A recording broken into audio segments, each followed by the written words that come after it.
ಎಲ್ಲರಿಗೂ ನಮಸ್ಕಾರ. ಭಾರತಕ್ಕೆ ಬ್ರಿಟಿಷರ್ ಮೊದಲು ಆಕ್ರಮಿಸಿದ್ದಲ್ಲ, ವ್ಯಾಪಾರ ಮಾಡ್ತೀವಿ ಅಂತ ಹೇಳ್ಕೊಂಡು ಬಂದು. ಅದಕ್ಕೆ ಮುಂಚೆ ಪೋರ್ಚುಗೀಸ್ ಅವರು ಬಂದು ವ್ಯಾಪಾರದ ಹೆಸರಲ್ಲಿ ನಮ್ಮ ಕರ್ನಾಟಕ, ತುಳುನಾಡು, ಕಡಲೂರು ಅಂತ ಏನಿದೆ, ಉಳ್ಳಾಲ, ಅಲ್ಲಿ ಬಂದು ಅವರು ಮೋಸ ಮಾಡಿ ಆಕ್ರಮಣ ಮಾಡ್ಕೊಳ್ಳೋಕೆ ಪ್ರಯತ್ನ ಮಾಡಿದಾಗ ವೀರತ್ವದಿಂದ ರಾಣಿ ಅಬ್ಬಕ್ಕ ದೇವಿ ಅವರನ್ನ ಪ್ರಶ್ನಿಸಿರ್ತಾಳೆ. ಅವರಿಗೆ ಸರಿಯಾದ ಉತ್ತರ ಕೊಟ್ಟಿರ್ತಾಳೆ, ವಿರೋಧ ಮಾಡಿರ್ತಾಳೆ. ಅದನ್ನ ಇವತ್ತು ನಾನು ಮತ್ತೆ ನನ್ನ ಮಗಳು ಆನ್ವಿ ನಿಮ್ ಮುಂದೆ ಅಭಿನಯಿಸ್ತಿದ್ದೀವಿ.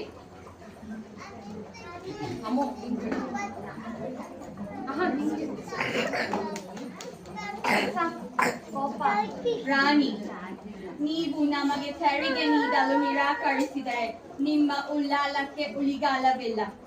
ನೀವು ನಮ್ಮ ಪೋರ್ಚುಗೀಸರ ದೊಡ್ಡ ಸೈನ್ಯ ಶಕ್ತಿಯ ಮುಂದೆ ಏನು ಮಾಡಲು ಸಾಧ್ಯ? ನಿಮ್ಮ ವಿರೋಧ ವ್ಯರ್ಥ. ಅಧಿಕಾರಿಗಳೇ, ನಿಮಗೆ ತಿಳಿದಿರಲಿ, ನಾನು ಉಳ್ಳಾಲ ರಾಣಿ ಅಬ್ಬಕ್ಕ ದೇವಿ ನಿಮಗೆ ಯಾಕೆ ಕಪ್ಪ ಕೊಡಬೇಕು? ಕರಾವಳಿ ನನ್ನ ಸಂಪತ್ತು, ನನ್ನ ಜನರಿಗೆ ಸೇರಿದ್ದು. ನಿಮ್ಮ ಮೋಸದ ಆಟಕ್ಕೆ ಕಪ್ಪ ಕೊಡಬೇಕೆ? ಖಂಡಿತಾಗಿ ಕೊಡುವುದಿಲ್ಲ. ರಾಣಿ, ನೀವು ಒಬ್ಬ ಹೆಣ್ಣು, ನೀವು ಏನು ಮಾಡಲು ಸಾಧ್ಯ?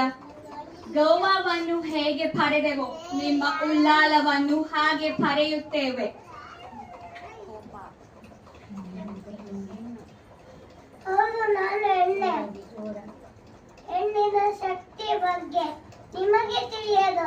ಅದು ಬಿಡಿ, ಮುಖ್ಯವಾಗಿ ನನ್ನ ಕಡು ಜನರೇ ನನ್ನ ಮಕ್ಕಳು. ಅವರ ನಂಬಿಕೆ ಮತ್ತು ಬೆಂಬಲ ನನಗಿರುವಾಗ ಯಾರ ಭಯ? ಈ ಪ್ರತಿರೋಧಕ್ಕೆ ನೀವು ಬೆಲೆ ತೆರಲೇಬೇಕು ರಾಣಿ. ನಾನು ಯಾರು ಹೆದರದೇ ಇಲ್ಲ. ನೀವಿನ್ನು ಹೊರಡಿ, ನಿಮ್ಮನ್ನು ಯುದ್ಧವು ಅಲ್ಲಿ ಸಂಧಿಸುವೆ.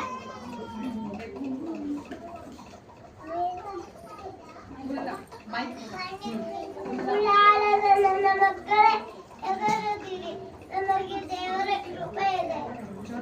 ಒಗ್ಗಟ್ಟಾಗಿ ಹೋರಾಡೋಣ.